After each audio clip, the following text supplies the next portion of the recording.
Saphira's little spiel inspires Eragon to track down the Ringwraith wannabes and avenge Garrow's murder.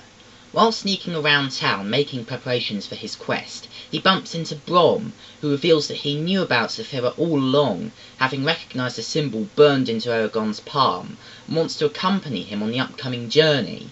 He even gives him a sword, with a brightly coloured blade, Natch, called Zarok, spelt with an apostrophe, which, much like the amulet in the name of the setting, is tacked on for no reason other than to create a false sense of exoticism, that he claims was made by elves and used to belong to a rider.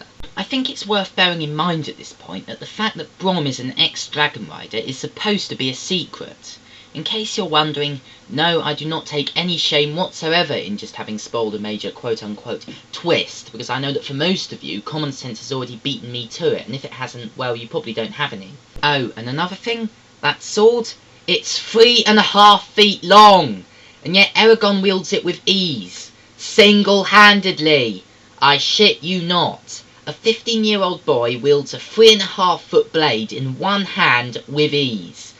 Which, at any rate, is far less ridiculous than in earlier publications, where it was 5 feet long.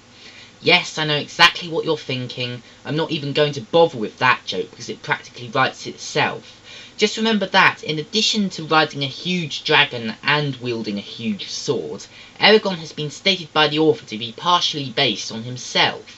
And considering that the author in question has, as of now, written 3 massive novels with a total page count of almost 2,000 despite having very little plot and even less character development, it more or less goes without saying that Paolini is trying very, very, very hard to compensate for something. Next, Brom tells us about how earlier he had a brief encounter with the Ringwraith wannabes, creatures called Razak. Once again it's spelt with an apostrophe, and once again it's completely pointless. Hey, remember the original Ringwraiths and how scary they were, in large part due to the fact that we didn't know what they really looked like under all those robes, which added to the eerie sense of mystery surrounding them and made them seem really sinister? Yeah, well, for the Razak, Paolini dispenses with even so much as an attempt at building tension around their true forms by revealing what they are straight off the bat, which could be forgiven if the descriptions we get of them didn't sound so bloody stupid. Apparently they have beaks, which somehow don't stick out from under their hoods, and really, really big eyes. So now, in addition to being Ringwraith wannabes, they're also Skeksis from Jim Henson's Dark Crystal wannabes, just with goofier eyes. Also, they can't use magic, yet somehow managed to blow up a house, without explosives, or magic. Let's face it, Paolini sucks, which is probably how he was able to get so many people to let him rip them off without them suing him. The chapter ends with our heroes leaving Carvajal. Finally, more than 100 pages in, the adventure begins for real. You'd think that next chapter the pace would pick up a bit, wouldn't you? And boy does it ever! Here's just a taste of what sort of edge-of-your-seat excitement this rip-roaring chapter has to offer. Brom and Eragon walk.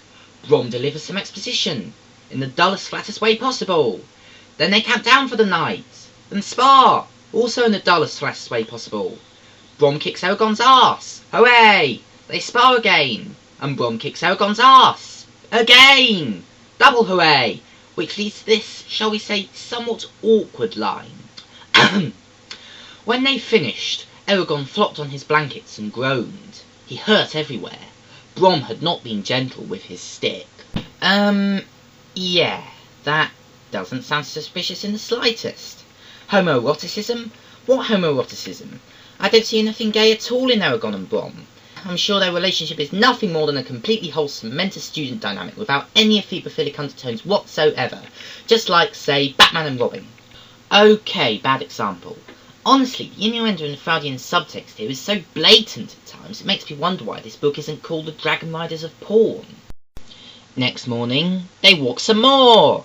Then they arrive at a village, where they buy a couple of horses, called Snowfire and Caddock, which sound really silly, just like every other made-up name in this book. Then they leave the village, and walk some more, again, and camp down for the night, again, and spar, again, and, you guessed it, Brom kicks Eragon's ass, again. I'll kick this book's ass, again, next week, provided I'm not way overdue, again, which I probably will be, again. In the meantime, thanks for watching, and goodbye, again! 'Cause you've got